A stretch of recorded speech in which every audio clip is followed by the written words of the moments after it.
Okay, so this game of the day, same map, but it's a weird match because it's such a slam dunk victory that I and someone on the opposing team kind of get distracted with climbing around on the map. So you're going to see some weird stuff here that I'm guessing the devs don't want, but I think's interesting. We'll see. We'll talk about it when it comes up. Also, the build is I'm playing a Blood Scourge that's teched for Fleshworm. Which is of minor use on this map, really. It's better on other maps where there's more you can play with vertically. But also, I'm running one of the new runes that's Necromancer runes, I think it is. I won't show it on the video, but basically it's Condi damage, also significant Condi damage reduction on you, and also 10% higher max health. So if you look at this, I'm on a Sage's Amulet right now at 27k health, which is kind of nice. So, yeah, let's move on in and see how the game goes. You've obviously seen some Scourge games before. This is reasonable damage, reasonable team sport, but its downsides are it can get ganked and jumped when it's on its own. It's extremely vulnerable without that support. This is what the Fleshworm really is for, to save me and self-peel in solo queue environments where you can't trust your allies, and is generally less mobile, so... A real team fighting powerhouse that's equal parts about the damage as it is supporting through res utility. So I spawn, I look to the side, and I see, you know, the enemy team can be crossing. This is very Spirit Watchy. I'm always looking immediately across on the right now. And playing as a Scourge, you can quite often get jumped pretty hard here like this. So I drop some marks and they avoid them. I come towards this because I want the line of sight. And if they're going to come at me, then they're going to have to commit. I still don't know whether you can port through or around all this stuff. But yeah, so I drop my Fear Mark and it doesn't land. So I quickly weapon swap and slap him with the 4. The 4 is really important at the start because I need Life Force. You're really vulnerable right at the beginning of the game. And especially on this map, you're quite vulnerable. I notice he's Shadow Refuges. So I drop a Shade and a Scepter 2 in it just to, you know, force him to eat the pressure, and as he's dodging away, he accidentally leaves the rim of the Shadow Refuge, which applies a long period of reveal on him. So we actually force him out of the Shadow Refuge there, which is nice, and make his rotation to our close point pretty transparent. So I just follow him aggressing, so that when he hits my ally, I know that that's safe. I wasn't actually going to push much further than this, to be honest. I noticed, though, that as I get close, my guy's a Minion Monster, which concerns me a little bit. Looking back towards mid, we see that this is opened up now. Obviously, there's no need for me to Zerg to the node itself. This guy is in a 1v1 against a Minion Monster, which he's favored for, obviously. But that other thief is lurking around, so I want to, you know, snowball this. Snowball might not be the right term there as well. Taking the time to do some staff autos because you can cleave through the minions and get, you know, extra life force for free with that. Generally unloading our pressure, and the thief just came around that tree and got hit. I don't know what the packet of damage was that actually killed him. I'm not sure what happened there exactly. But yeah, so we got the 2 bodies. Coming over here, I now see that at mid, my guys at mid have been losing. And we've got a down state and we've got a guy that's really low on health. So the dream is about to become available. I have plenty of life force and I have transfuse. So you can see here, I've paused this. I'm already transfusing. I'm not actually in transfuse range yet. But because this rolls pulsing on me over the next couple of seconds, I know that I can cast it early and get it as, you know, the first possible tick. What I really want is both bodies to port to me. So we port the one and we press F, which triggers our second trait given the Word of Bloods. And we're resonant. And really, I want the other body to teleport to me as well so that they're both in the Word of Blood. But I think he's slightly out of range.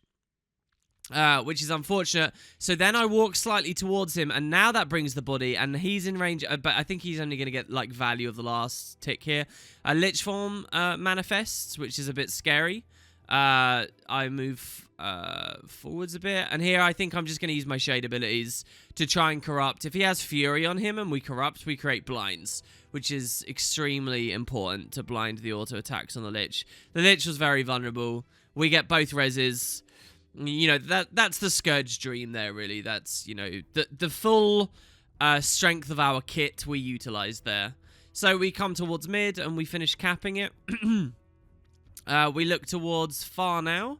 And I don't, so I was gonna go far, and then I see that I've got this other guy standing there. I don't want to do 2 people onto a blind push towards far. So, you know, it could be empty over there. So instead I look over here to where they're respawning, and I see that you got this Necro, who I believe was a minion monster, so I fancy my odds with it. I keep the 1200 range, you know, I keep that line as much as I can, and I just throw the marks. You gotta really understand there's a lot of atrophy and just slowly sort of grinding people down on this. So if you can take those early staff marks and then just sort of keep your distance, then push in for some more free pressure afterwards, just poke as much as possible, and you just create such an easy win condition. Anyway, my ally pushes in so I can go aggressive as well. We swap to Torch. We nail him with the Torch combos. He's got a ton of Torment and Burn and stuff on him right now. He's a core Necro, so I don't understand how core Necro functions. There's a lot of them around. None of them have impressed me, though. I don't know. I know that there was I know what happened with the balance patch and all the Torment application and stuff. I just don't know what build it is or, like, what the role of core Necro is at the moment. I know that there's a few things it does. I just, as a whole package, I'm not sure, you know, the efficacy. Anyway, so we cleave that down and we make sure we dump some stuff because, you know, they've had a respawn come in. It's a Reaper who's just ran out of Shroud, so he's vulnerable. I see that my guy's very low. So what I want is my next transfuse for when the body comes down. And we see that there is a body.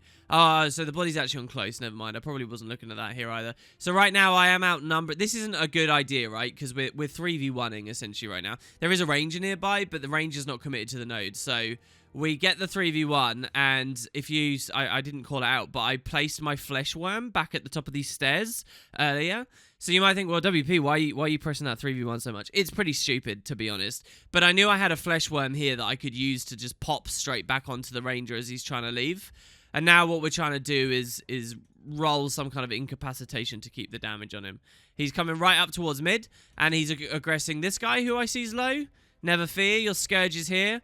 We drop the shade over my friends, which, first of all, like, I could even press F3 right now, and that would give me some give him some barrier. But I'm gonna and I could convert as well this cripple in this vulnerability into protection, which would be awesome.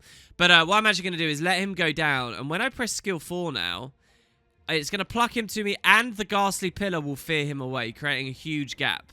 So we get the double value there. You see that? And this guy just can't do anything. There's just such an impossible res for him. He comes towards me, and we manage to kill him because he's kind of on his own.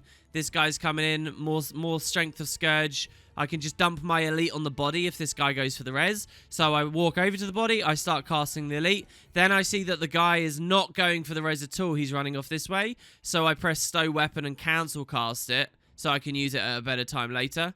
The ranger also wasted his skill 2 there on me. You saw the days. So yeah, we just push back towards the DH. My team is just... I mean, my team... We did that fight on far, and now they've just abandoned it and instantly got it decapped, which is a bit irritating, but whatever. They can deal with that body. We come towards the DH. You'll notice that there's been a real problem on close, and I've not really looked to it, and it's that one of my allies is dying and then going close and then getting caught in a fight that he's struggling with. It's that thief that had the Shadow Refuge before, and we don't really know what he can do yet. So this guy stands here, and I'm starting to wonder about this as a kite spot. I've played a couple of games on Scourge here, actually. And on a few, I've sort of stood there hiding from DHs. I've not had anyone successfully port to me on it yet, so I don't know. Anyway, we got pulled down, so I counter with my own elite. I look back towards the stairs to establish a flesh worm on the stairs so I can dip out at any point. Now that I've got my flesh worm there, I'm okay to go a bit deeper. I obviously don't want to stay in the enemy nightfall too badly. Here, this is a funny little play here. I drop the Mark 5, like, kind of muscle memory instinctively on the node, because what I want to happen is this guy's going to come on it at some point and, you know, I'll free fear him off or something. I don't know. It's in a fight, so his likelihood to dodge onto the Mark is lower. But I kind of do that, and I'm not thinking at all. There's a worm there, so the Mark insta-pops, And I was blind. I mean, we shedded blind off ourselves. That's nice, right, guys? But, you know, this is a flesh worm. This cannot be feared anyway. It's, you know, like the ultimate counter, guys, to my MVP play there, right there, was the flesh worm. So anyway, the guy does come on the node, as I expected. He needed to keep leaving. This is an overzerg, so I flesh worm out. It doesn't take me onto the stairs. It takes me to the front of them, which is a bit frustrating. But, you know, that's just me learning how flesh worm works and whatnot. We can finish off that kill. I wasn't even needed there. That my ranger ally with his axe was doing fine. And now finally it's time to be like, okay, let's look at close. This has been a bit silly. Ideally, I could have got here earlier and transfused and saved my necromancer that just died on close, but whatever. So I come in. We look at what we've got. A low ranger. My flesh worm cooldown isn't up just yet. What I would have liked to have done is flesh wormed at the top of the stairs. I just fell down. And then I would have been really happy with this. But yeah, we're just going to dump stuff on the nodes. I won't go into minutiae for the commentary on, you know, the essentially quite spammy stuff you can do on Scourge, let's be real. So we kill this guy, and you might be wondering where's the thief. I was in the moment as well, and all will be revealed in a second. So here, I was capping the node. This guy could have left. He didn't even need to touch the body.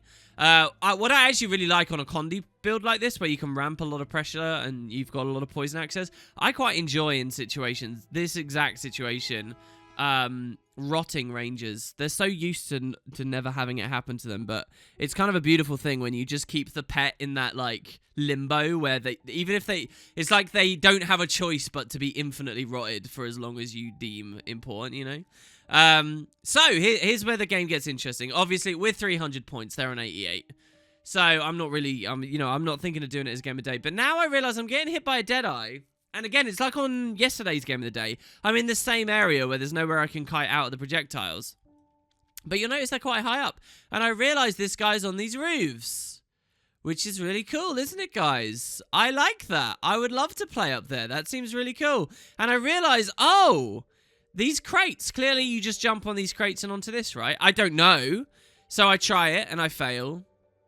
And then I try it, and now, so in these 2 seconds, my mind has flipped from, oh, the devs designed the roofs into the map? Wow, what a cool idea. You know, a map that really unlocks significant areas by design via jumping puzzle. Think about that. You know, and it matches the theme of the, you know, it's like an Arabian Nights, climbing around on rooftops and whatnot. It's, you know, matching the visual theme of the map. And I was thinking all of that when I was going towards the crates because it seems so smack damn obvious. But then when I start failing, I'm like, oh no, this is cheese. This is not intended by the devs. This is cheese. So what do you guys think in the comments? Is this a cool idea? And you'll see in a second. We'll keep don't answer just yet. Keep watching the video and see what you think as it goes along. So I realized I'm not going to make this. Maybe it's only out of combat you can do it or something. I don't know. I try and fear him off with my mark. And I'm not looking at mid. I'm throwing mid right now 100%. I don't really care about the game too much. I'm obsessed and interested in this. We put our shade up there. I go for a chance fear. And he's got actually a reasonable amount of place he can kite around up there, which is nice. I try the crates again and basically give up. So now he's up there. And I realized what the shadow refuge is for as well. It's so that he can extra hide. And there's a shadow refuge. But while he's in it, I know I've got him by the balls here. Too many marks. I can drop my well. I can do all this stuff. And what we're doing now is looking at the minimap, and we see that we have scored the kill. There's a downstate icon. The thing is, shadow refuge actually does res a lot. So you kind of want to, like, overcleave when they're dead in a shadow refuge. They won't physically pop up again. And he's not a threat. And so now I'm like, okay, maybe I can deal with mids. And it actually looks like my team won this anyway, so. But you'll notice we're suddenly throwing here. Realistically, I should have capped close. They've been failing on far. And the enemy team is now going to equalize because I'm suddenly no longer interested. And I don't really play very well from here forward. But that'll make it an interesting game again, guys. It's fine, right? So anyway, the Ranger, we just do a bit of pressure. Gotta farm those. Actually, you can't farm top stats with that because it doesn't count as damage if they're in downstate. Anyway, so yeah, I come here and over-rotate to far because my allies were already there. I probably should have stayed with the thief nonetheless because they're going to have respawns pushing in. But I don't, which is silly. This guy's obviously rezzed himself, so I just look back towards here. We're holding mid, kind of. I just spam marks. He doesn't evade them very well. I put the shade up there. It's not the greatest of spots. So if you're very new to the game, when I cast a mark, if you see these black splodges, that actually is showing the marks are popping. And obviously, you know, the mark isn't visually there afterwards, so we know it's triggering. So he's dead again. And what a legend! Oh my god, this guy teaches me you can make the jump.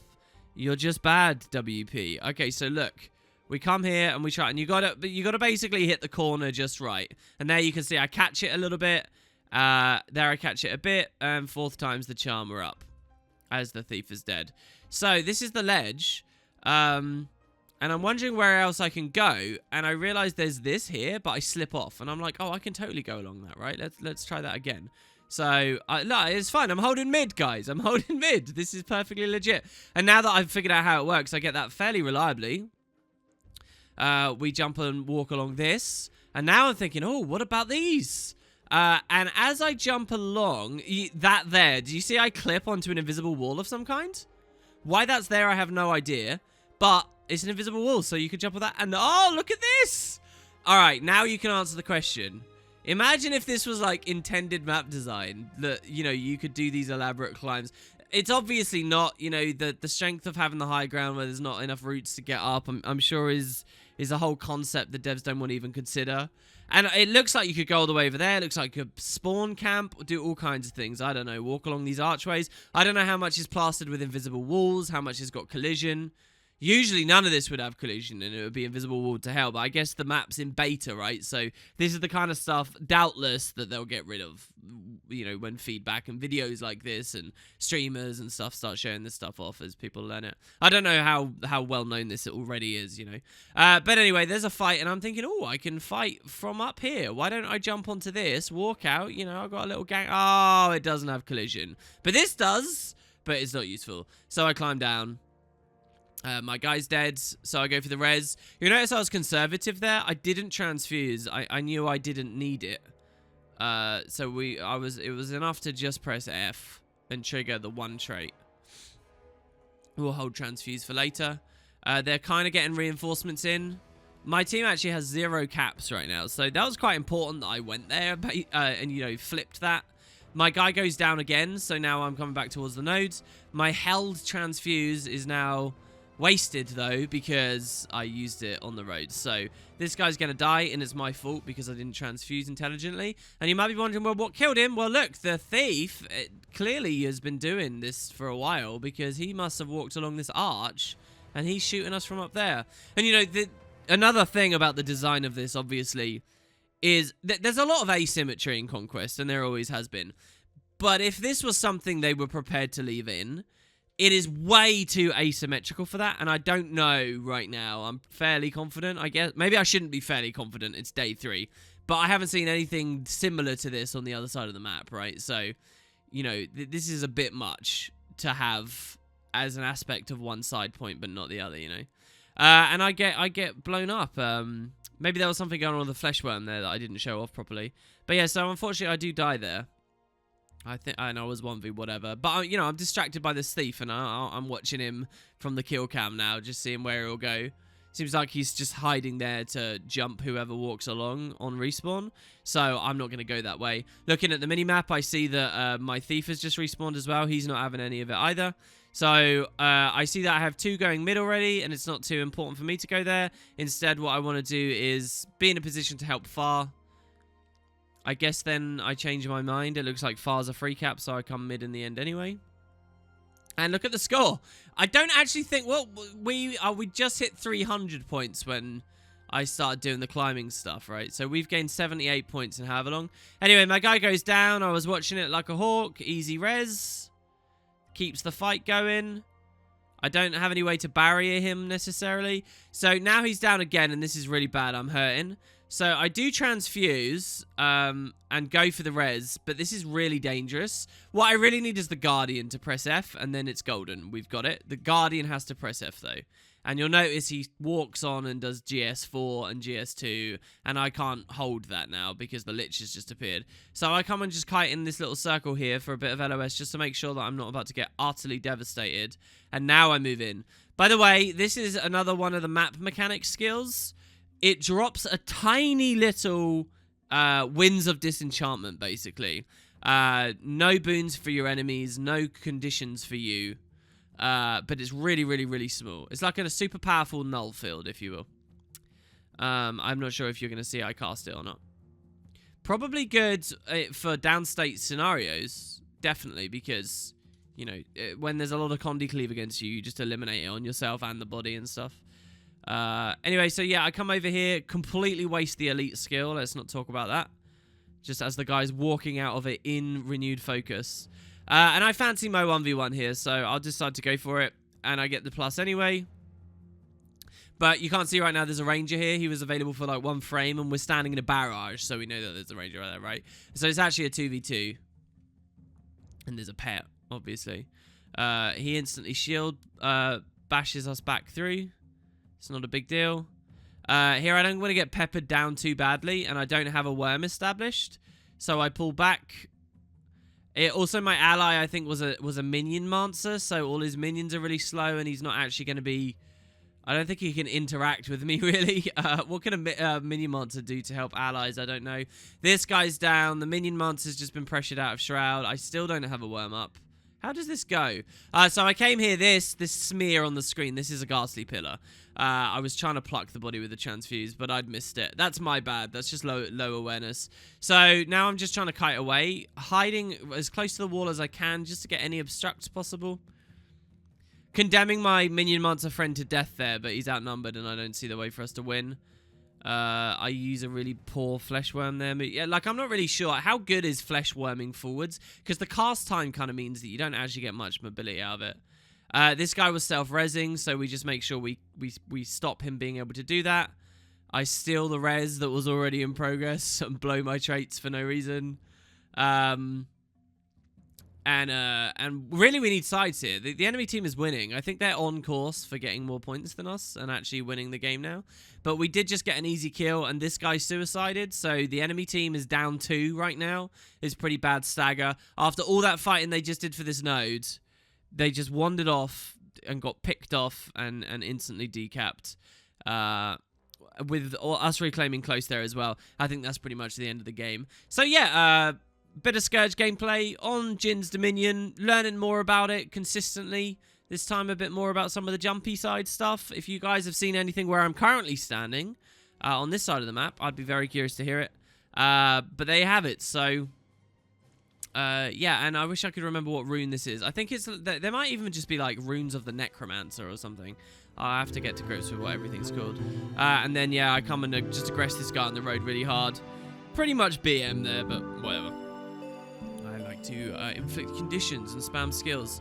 Top stats, not really that interesting, let's be real. It wasn't really a very fun game. So and when you're in a build like this, you obviously heal a lot and blah blah blah. So yeah, anyway, there you go guys, game of the day, episode 3. I hope to see you for more tomorrow. Catch you then.